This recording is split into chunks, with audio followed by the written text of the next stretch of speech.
할렐루야. 2024년 5월 31일 올해 마지막 날 금요일입니다.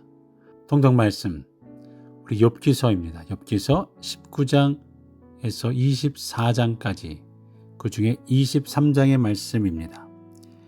올 한 달도 여러분 계속 말씀을 잘 읽어 나가셨을 줄로 믿습니다. 오늘 올해 마지막 욥기서 잘 읽으시고 새로운 날 초하루를 맞이할 수 있는 우리 모두가 되길 바랍니다. 내일 우리가 어르신들 나들이 가는데요. 비가 오지 않게 되면 가게 되고요. 비가 오면 또 다음으로 연기가 될 수도 있음을 기억하시고 우리 날씨를 위해서 함께 기도해 주시기 바랍니다. 오늘 욥기서 23장 순금같이 정금같이 나오리라. 저는 초등학교 때 학교 대표로 서울 종합운동장에 100m, 200m를 나간 적이 있습니다. 그 결과는 묻지 말아 주시기 바랍니다. 다들 얼마나 잘하던지 전국에서 올라왔는데 정말 잘하더라고요. 친구 중에 육상으로 최고를 간 친구가 있었는데요. 역시 그런 쪽으로 하는 이들은 정말 잘하더라고요. 정말 빠르더라고요. 우리 중에는 이런저런 달란트로 직업까지 이어가시는 분들이 계실 겁니다. 사실 이민사회에서는 다양하기보다는 먼저 온 이민자들이 어떤 일을 하셨는지에 따라 직업이 정해지기도 합니다. 그래서 저도 이런 말을 많이 들었던 기억이 납니다.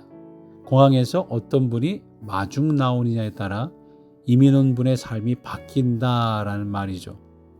동부에서는 세탁소를 하는 분이 참 많았어요. 교회의 한 30%, 40%. 그래서 공항에 그런 분들이 데리러 나오시고 오신 분들은 세탁소를 둘러보면서 한 일주일간, 2주간, 한 달 동안 그곳에 머물며 둘러보다가 세탁소를 둘러보니 이거 정도 할 수 있을까? 고민을 하면서 그 직업을 택하는 일을 하기도 하지요.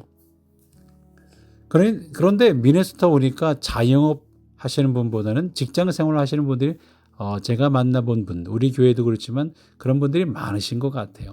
그러면서 다르구나.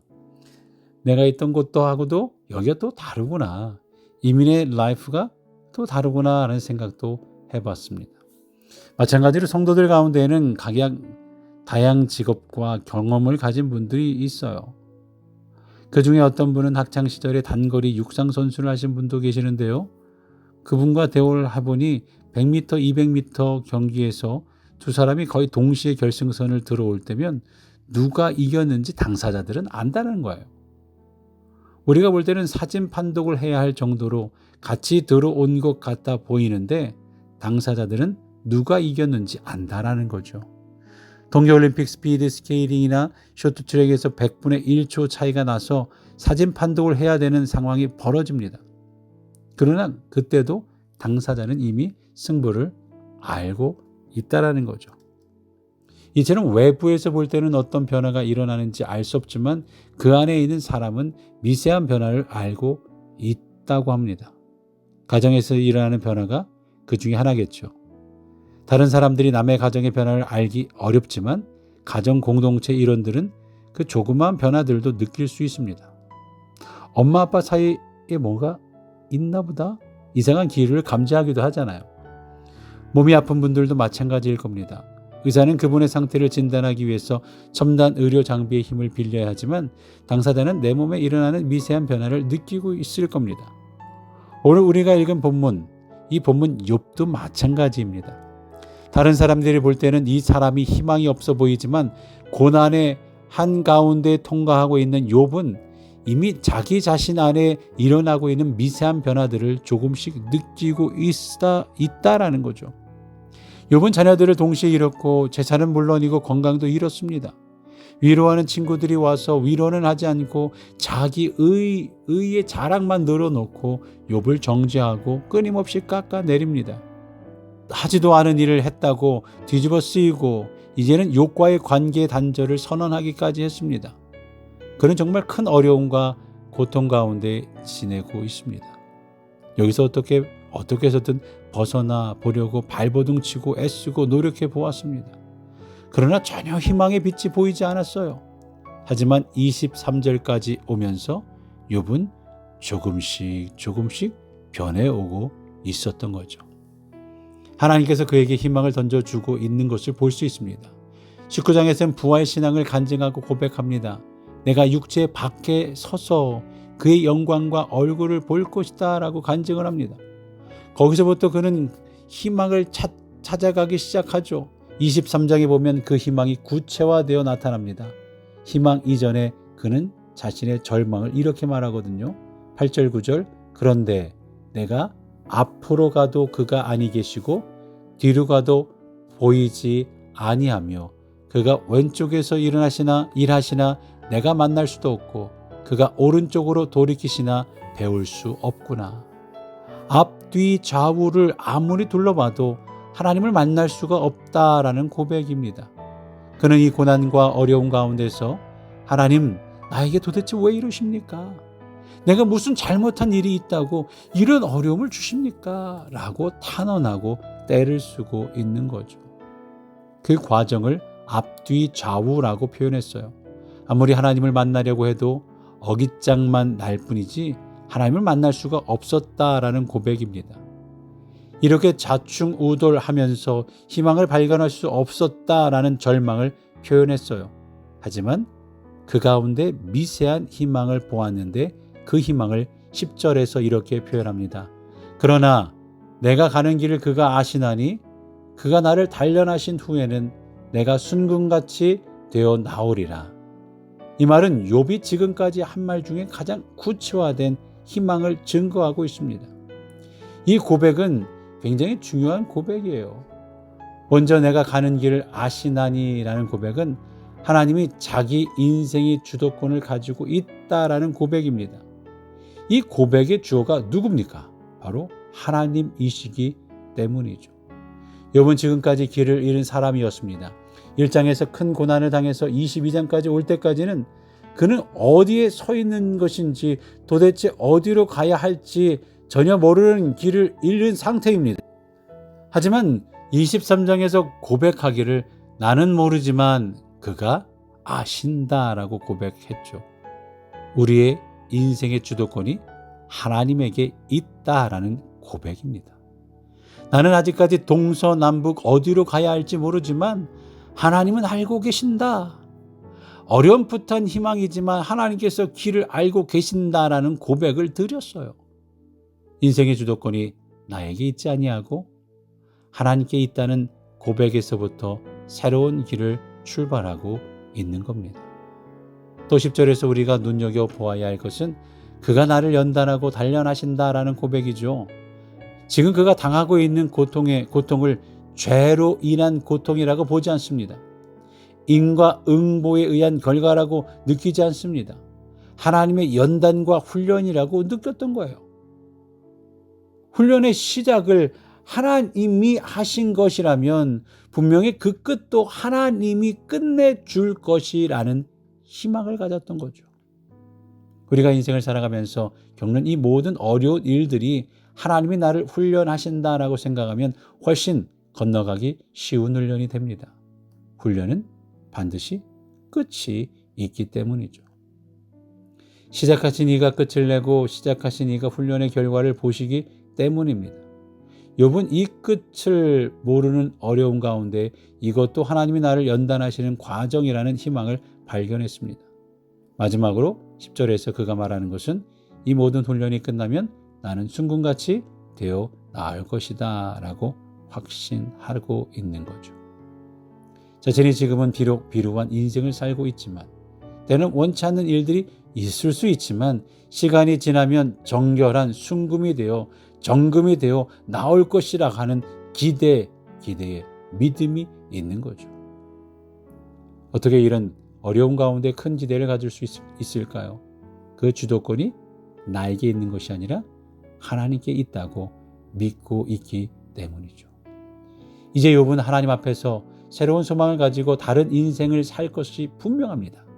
부디 우리 인생에도 우리 교회에도 하나님 주도권의 신앙이 있기를 간절히 축원합니다. 우리가 당하고 있는 많은 어려움과 고통을 그가 아시는 것, 그가 아신다라는 고백이 중요합니다.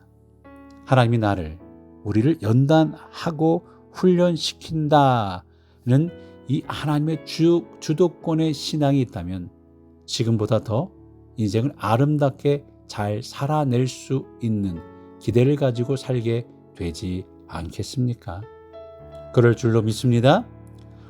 오늘보다 내일이 더 나은 순금이 되고 오늘보다 내년이 더 나은 순금 같은 인생이 되리라는 기대는 오늘 겪는 많은 일들, 심지어 고통을 충분히 이겨내고 극복하게 할 힘이 되리라 믿습니다. 그 소망 가운데 살아가는 우리 주님의 백성 되시기를 주님으로 간절히 축원합니다. 우리 다짐하며 오늘 하루도 출발할까요? 지금 나에게 일어난 모든 일들, 우리 교회에 일어난 모든 일들을 하나님이 보고 알고 계심을 믿습니다. 라는 다짐이죠. 지금 우리의 삶이 어떠하든지 하나님의 훈련 이후에는 분명히 순금이 되리라 믿습니다. 이런 다짐과 고백이 우리 안에 있으면서 기도하며 이 하루를 출발하실 때요. 우리 서로를 위해 기도해 주시기 바랍니다. 이제 계속되는 교회를 위한 기도 계속될 텐데요. 우리 성도님의 건강을 위해서 송공우 집사님 감기 기침 다 나을 수 있도록, 김성자 집사님 잘 회복될 수 있도록, 박혜원 집사님, 이지영 집사님 기도, 우리 장서준 권사님 기침도 잠도 잘 주무실 수 있도록, 송병호 권사님 물 차는 것도 잘 해결될 수 있도록, 발 아프신 분, 암 진단 중에 계신 분들을 위해서, 어깨 아프신 분 우리 위해서 함께 기도해 주시며, 이제 일터가 새롭게 바뀐 분들 위해서, 방근무를 하는 분들 위해서 기도해 주시고, 잘 이겨나갈 수 있도록, 건강할 수 있도록 우리 영미wilson 집사님 허리 주사 맞았고 잘 회복되고 좋아질 수 있도록, 수술 없이 잘 치료되도록 함께 기도해 주시며, 우리 모든 교회의 직장 일터 영주권을 위해 우리의 자녀들을 위해서 기도해 주시며, 한국에 가신 분들은 잘 돌아올 수 있도록 청년부 수련을 위해서 한글학교와 우리 VBS 교회학교 성경학교를 위해서 함께 모든 부서를 위해서 기도해 주시기 바랍니다. 오늘 함께 기도하며 출발할 때요. 오늘은 김미애 집사님이 교회를 위한 기도문 함께 기도하며 마치도록 하겠습니다. 기도합니다. 아버지 하나님, 나의 힘이 되신 여호와여, 내가 주를 사랑하나이다. 저희가 주님을 사랑한다 하면서도 주님보다도 더 때로는 세상적이요, 정욕적이요, 마귀적인 것들을 사랑한 죄를 회개합니다. 주님을 믿고 의지한다 하면서도 뜻대로 저희들이 왕이 되고 주인이 되어 사람을 의지하고 자신의 지혜와 명철, 돈, 경험 등을 의지하여 살아왔던 교만을 회개합니다. 주님, 저희들은 성령 충만함 없이는 육신에 속한 자가 되어 육신으로 살면 반드시 죽을 것이로되 영으로서 몸의 행실을 죽이면 살리라. 육신의 생각은 사망이요 영의 생각은 생명과 평안이라 하신 말씀처럼 어리석고 연약한 사람이 될 수밖에 없고 죄 가운데 빠지기 쉬운 연약한 존재들입니다. 그리하오니 성령님을 따라 행하라. 범사의 그를 인정하라. 그리하면 내 길을 지도하시리라 하신 말씀대로 매 순간마다 주님 의지하여 살아갈 수 있도록 기도와 말씀에 더욱 힘쓰고 성령 충만한 삶을 살아 주님을 닮아가며 주님의 영광 위에 살아갈 수 있도록 긍휼을 베풀어 주옵소서. 그래서 주님이 왕이 되시고 주인이 되신 저희 교회와 성도님들이 되게 하시고 성령님으로 하나 되고 사랑으로 서로 연합하는 주님의 몸된 교회의 각 지체들 되어서 당짓는 일이나 분리됨이 없게 하시옵고 성령님의 9가지 열매를 선한 열매를 풍성히 맺는 참 포도나무 가지들 되게 하시옵소서. 그리고 소아시아 7교회 중 빌라델피아 서머나 교회 같은 저희 교회와 성도님들 되게 하시옵소서. 또한 저희 모두들 너희는 세상의 소금이요 빛이라 하신 말씀처럼 빛과 소금의 삶을 살아가며 예수 그리스도의 복음이 저희를 통하여 증거되어 많은 영혼들이 구원받고 하늘나라 되게 확장되는 복음의 증인이 되어 하나님 아버지를 기쁘시게 하는 저희 교회와 성도님 되게 하여 주옵소서. 기도하고 구하는 것은 이미 받은 줄로 믿으라. 그리하면 너희에게 그대로 하리라 말씀하셨사오니 응답하여 주심에 감사드리며 우리 주 예수 그리스도의 이름으로 기도하옵나이다. 아멘.